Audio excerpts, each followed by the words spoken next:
All right, class. First off, as always, good morning. I'm glad you're here.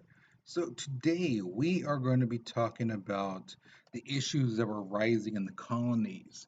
Again, last video we talked about Jamestown being a boom town because of tobacco, the people who invested in Jamestown, who put money so that people could live there, but they had to work and farm and things like that. Those investors were making quite a bit of money. So now we're going to look what happens later on. Okay. All right. So we're going to look at the contribution that John Locke made to our country. We're going to look at the differences and similarities between religious groups created um, during the Great Awakening. All right. So here is the warm-up picture. Um, basically, the first question was going on here. All right, so it's pretty simple picture, but you should be able to answer it pretty well. Okay, so be sure you answer the first two questions because that relates to the warm up.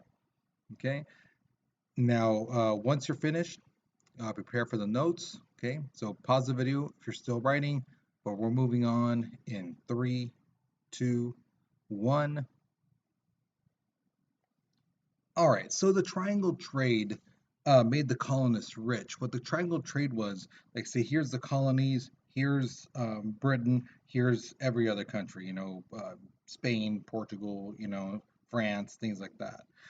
What would happen is the colonies were making money, or making tobacco, cotton. They were cutting down trees, selling fish, they were mining things. All this stuff is what the old world needs, because the thing is, you have to remember, England, France, Spain, Portugal, all these places have been around for thousands of years. Okay, and people lived in those areas, so like the trees are basically almost all gone. Um, so some places people didn't realize, like, if you chop down a tree, um, you have to plant more, you know for to have more trees. So people were in desperate need of resources, and that's where the colonies came in, because they were plentiful. They had plenty of resources. So they would sell to England, of course, but then they would also sell to Portugal, France, Spain. So the money is going from England to the New World, the rest of the world to the colonies, and sometimes England needed more stuff, and the colonies are like, well, we don't have any more. So then they would trade with the rest of the world, France, Spain, Portugal, some of that, to get what they needed. So they created a triangle. Now, the thing is, England was feeling like, well, why are we not making so much money? Why is all the money being kept in the colonies? That should be coming to us.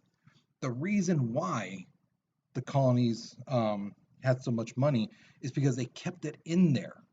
If they needed a chair, they didn't get one from England. They basically went to somebody who could make chairs in the colonies.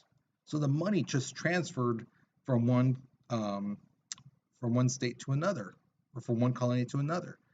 It didn't go across the sea.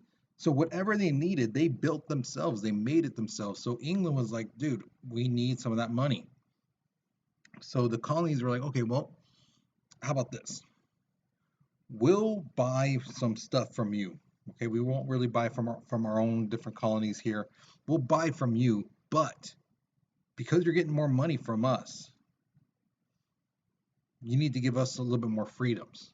You guys are too restraining against us. You need to let us do our own thing. And England agreed. Okay. Again, here's the other part too. Not every colony was making money hand over fist. The southern colonies, which with the tobacco, with the cotton, things like that, they were making so much money. In the north, like in Maine and Vermont and things like that, they could not grow tobacco.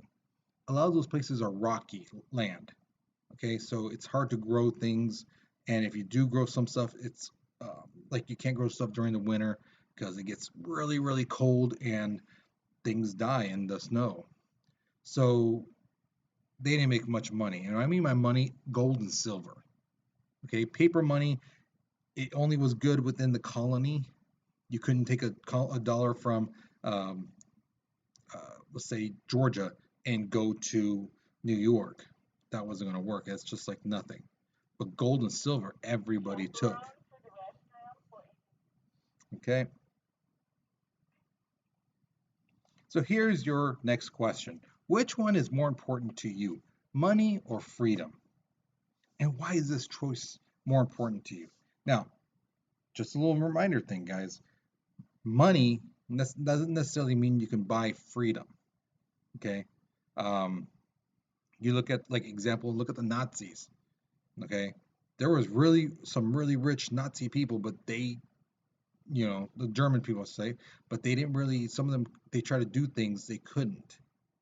They would lose their freedoms if they tried something, regardless how much money they had. You know, so again, money doesn't necessarily buy freedom, and if you do have freedom, doesn't necessarily mean you're going to make it rich. You know, we have plenty of freedoms here, but you don't see everyone being a millionaire or a billionaire.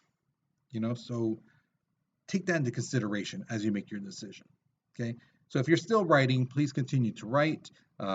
Just pause the video because we're moving on in 3, 2, 1. Now, this guy right here, this is John Locke. He was a philosopher and a physician, which means he was a doctor. Um, he sided with this thing called the social contract theory. The social contract theory basically say that we as people are born free.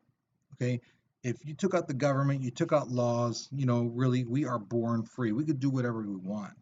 But at the same time, we'd be looking over our shoulders because, like, if somebody wanted to kill you, they could. If there's no laws, there's nothing saying that this is illegal. People are going to do what they want, and that's just the way it is. So we said that, yeah, we would be free, but we'd be looking over our shoulders left and right, things like that. So he agreed with that idea.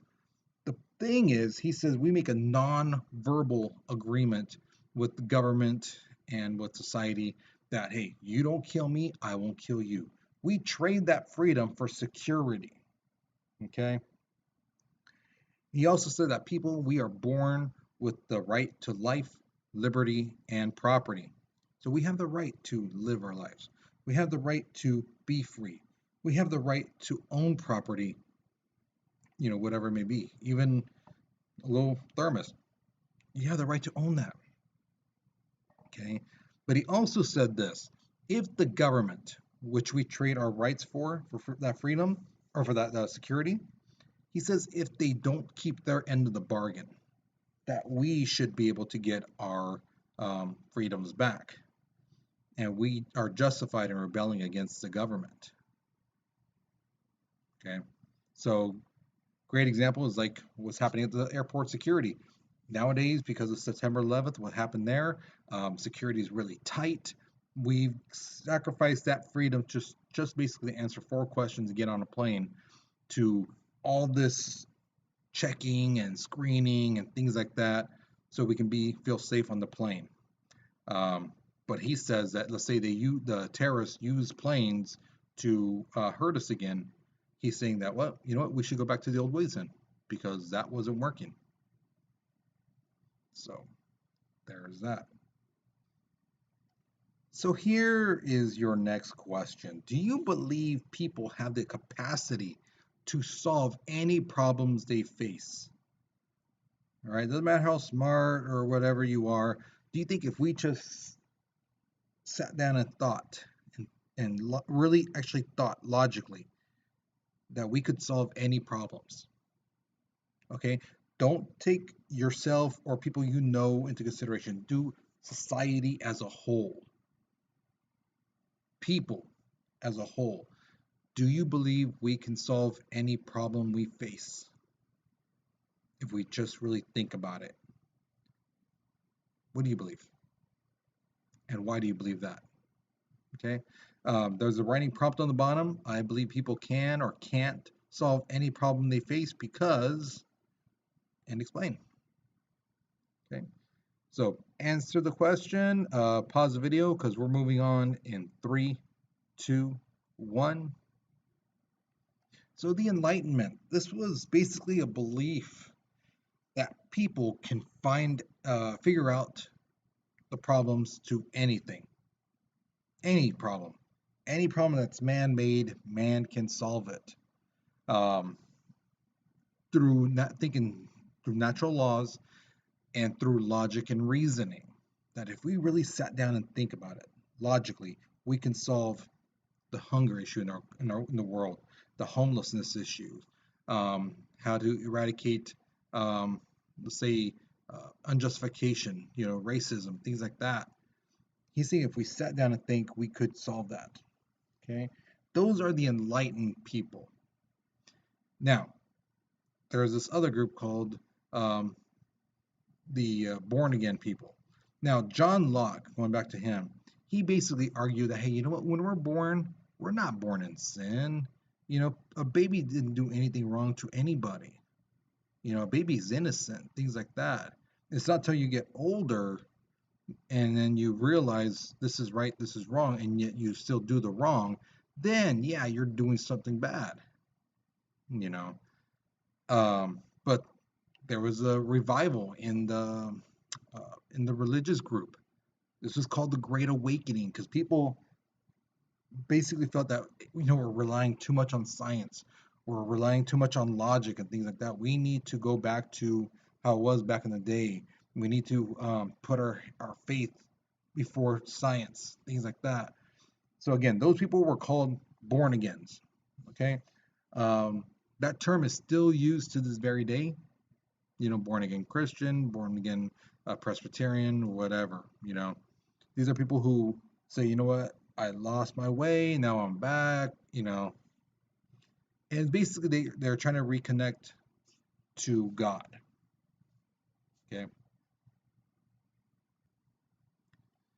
so a large group of Christian followers, they followed the path of Christianity, and then all of a sudden they kind of splintered off. These groups were like, okay, yeah, we like this, we agree with this, but just a little something, they tweaked a little bit, or they have a different type of belief a little bit. So three of the groups that broke off were the Baptists, Presbyterian, and the Methodists. They are Christian groups. They just branched off a little.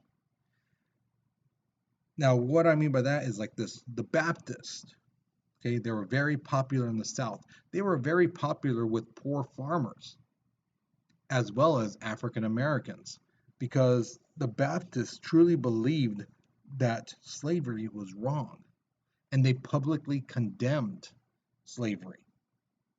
They said, no, no, no, this is wrong.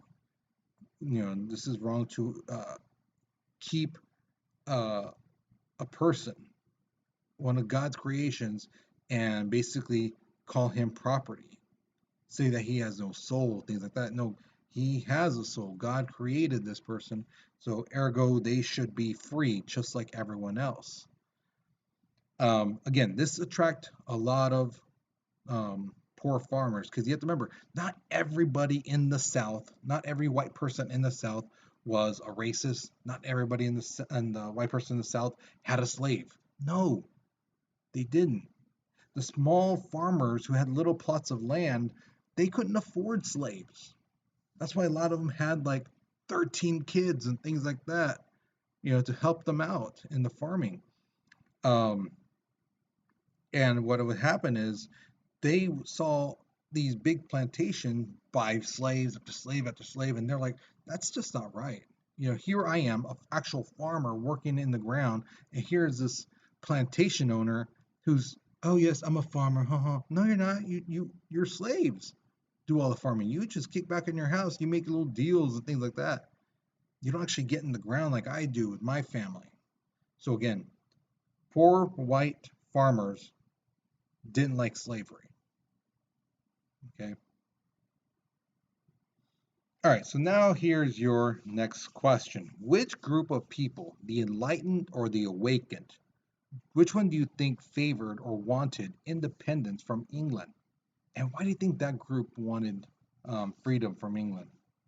Okay, So if you forgot which group did what, go back a little bit, a couple minutes.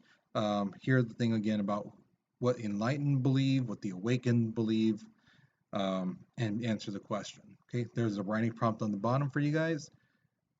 So go ahead and do that.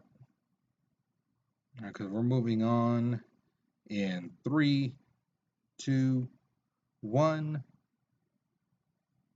All right, so now we're at the exit ticket. I can't remember, I don't have the paper with me here. I can't remember if I put the exit ticket part or not.